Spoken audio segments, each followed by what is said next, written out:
Jack Sunpay here. Today I'm showing a clip of Dwight Smith, that's a former NFL player, Super Bowl champion, two pick sixes in Super Bowl 37. That's the Bucks' first Super Bowl. He goes on the air, and the radio hosts are asking him who he thinks is going to win the game and all this other nonsense as if the NFL is real. Dwight Smith just tells them, You can say what you want, man. Like I say, the game ain't decided on the field. basically saying my position on how the NFL operates. This is an NFL player. This isn't just some random guy. This is a former NFL player, Super Bowl champion, saying the Super Bowl is not determined on the field. Credit to Brian Toohey. He posted this clip on his blog. I haven't seen this clip on YouTube, so I'm posting it on YouTube. So don't get after me saying I stole this clip from Brian Toohey. I'm posting it on YouTube because he doesn't have a YouTube channel. So let's roll the clip and see what this Dwight Smith has to say about the Super Bowl.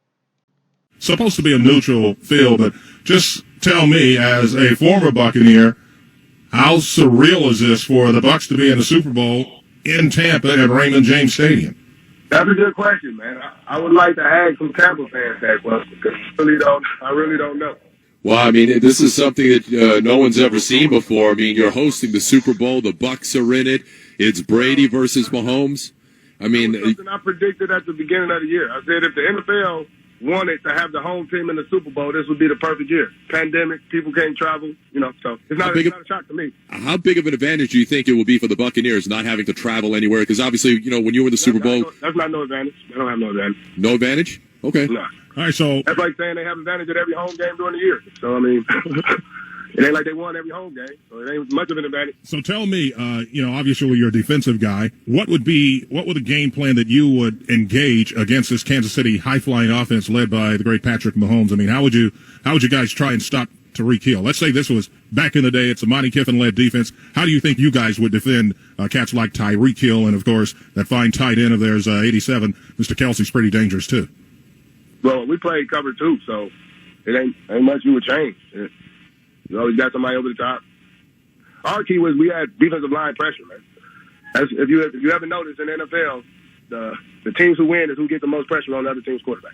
Well, without question, and you guys were able to do it back in the day, and the Buccaneers might be able to do it against the Chiefs' offensive line right now that's really in shambles. They're banged up, they're decimated by injury, and you might be able to rush 4 and drop 7 and take your chances that way. Is that how you would do it, Dwight? I mean, y'all know all the X's and O's, man. I'm just sitting at home watching. I don't like to get into that because I don't believe the game is really decided on the field. So, I don't get into all the X's and O's and talking, man. Like I said, I played in the game. I set a Super Bowl record, and we knew every play they was running before the game started. So, hey, who am I to say? Well, tell us about that week leading up to the Super Bowl, because that was the big thing. Bill Callahan was the Raiders coach at the time. Obviously, John Gruden had just come over. Tell us about that week of preparation leading up to the game and how it was executed by you guys. I mean, you could know which plays are coming. And Tim Brown and Jerry Rice come out and say that they made them run Jerry Rice. John Gruden's offense. Yes. Yep. It was his offense, and you guys knew exactly what was coming. Did you know every single play? They didn't run that offense all year, though. Ain't it odd that you would run it when you're playing against us? So did you guys know every play before the ball was snapped? I'm just saying, man, the game ain't decided on the field. That's all I'm going to say. Like I said, I predicted who was going to be in the Super Bowl. It ain't about who has the best players. Football is entertainment. So what's the most entertaining Super Bowl? The Bucs in their first one against Patrick Mahomes has nothing to do with if these are the best teams, because we know that these aren't the best teams. The Bucs are not the best NFC team. So who's the best team in the NFC, in your opinion? The Green Bay Packers. Okay. But the Bucs beat them at Lambeau, though. I mean, the Bucs proved it. They went there. They beat Aaron Rodgers at his place. You can say what you want, man. Like I say, the game ain't decided on the field. But the Bucs beat Green Bay like 38-10 at Raymond James Stadium. You're not listening to me, man. You keep saying that So how is it decided then if it's not on the field? The Giants won the Super Bowl in 2007. I had 2 pick sixes. One I took back 93 yards, another pick up there in New York. We beat a 40-something. We didn't have Adrian Peterson. They went on to win a Super Bowl. Like, you go for who beat what and how? Like, come on, man. Stop that. All right, so how do you see this one playing out on Sunday? It depends on when Vegas make that call. How Vegas ain't going to lose the most money. So do you think the Bucs' original Super Bowl that you were a part of and won was illegitimate? I think everyone is. If you don't mind me asking then, and we obviously appreciate giving us a little bit of time, why do an interview for the Super Bowl if you don't believe that it's set up the right way? Y'all asked me to. Don't nobody call me no other time until Super Bowl come, right?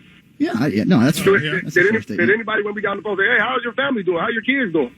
No, none of that matters. So I'm going to give you my honest opinion. And I appreciate that. We do. We do. I mean, that is our job, though, is to talk sports. I mean, it's not personal. So what is your honest? Job to be real. We understand that. So what is your honest opinion of Tom Brady being in 10 Super Bowls? Good luck. A lot of luck, you know. Okay. Because, you know, everybody say Tom Brady, but if I can remember, there's a lot of kickers kicking kicks for him to make it there. Well, Tom Brady did put him in a position to make those So did kicks. Jim Kelly, but his kicker missed a kick. He did miss a kick. Right, he did. He did miss a kick. He Well, also lost 4 Super Bowls in a row. but it's Jim Kelly's fault, man. Boy, man. We break stuff down like it's so small. Like, this is the only reason that it happens. Like, come on, man. So the reason you guys won the Super Bowl wasn't because of your outstanding defense. It was because that's the way it was predetermined. That's what you're. Well, I mean, if our defense was so outstanding, why we couldn't beat the Saints that year? Saints beat us twice. So why did the Oakland Raiders say, we're going to go in with the Saints game plan? Because they had Deuce McCall, they ran the ball down our throat. Why didn't they come in and say, we're going to do the same thing? All right.